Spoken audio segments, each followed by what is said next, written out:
tant que data scientist à l'AFD, mon métier consiste à tirer profit de la donnée, aussi bien interne qu'externe, et en particulier de la donnée géospatiale, de la donnée spatialisée pour informer nos projets, et informer donc les projets de l'AFD, aussi bien en phase de préparation que de suivi, ou pour évaluer les impacts de ces projets.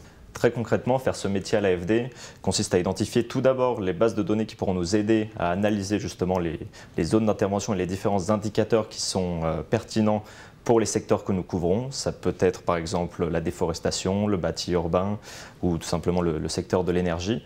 Et à utiliser ces données et les analyser avec des méthodes spécifiques qui nous permettront justement de tirer des conclusions et d'observer réellement sur le terrain ce qui est en train de se passer pour informer nos projets et les projets de l'AFD. Pour donner un exemple concret, nous explorons actuellement l'utilisation d'algorithmes et de l'intelligence artificielle pour analyser de l'imagerie haute résolution et très haute résolution et produire des cartes d'occupation des sols. Ces cartes nous permettront ensuite de produire des indicateurs liés par exemple à la déforestation, à l'expansion urbaine ou encore à l'érosion des sols. Et ceci nous permettra justement de mieux cibler nos interventions ou d'évaluer les impacts de celles-ci.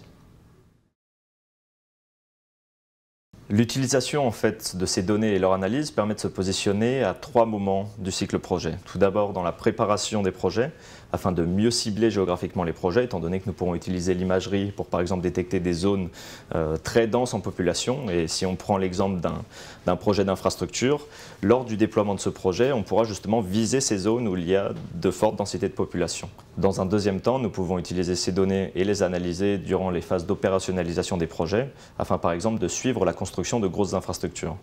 Nous pouvons donc utiliser de l'imagerie très haute résolution et suivre dans le temps la construction d'un hôpital ou d'une école à distance et à haute fréquence. Enfin, nous pouvons utiliser à la fin des projets ces mêmes données pour évaluer l'impact du projet sur la zone donnée, et par exemple sur la déforestation, sur la croissance urbaine ou la croissance de l'économie locale. L'intégration de ces outils nous permet d'atteindre les objectifs de notre politique de développement et également de soutenir les entreprises françaises positionnées sur ce secteur. Afin d'intégrer cette approche spatiale et ces outils à l'AFD, il est nécessaire tout d'abord de sensibiliser les équipes projets et le personnel de l'AFD à travers notamment des formations et du contenu pédagogique.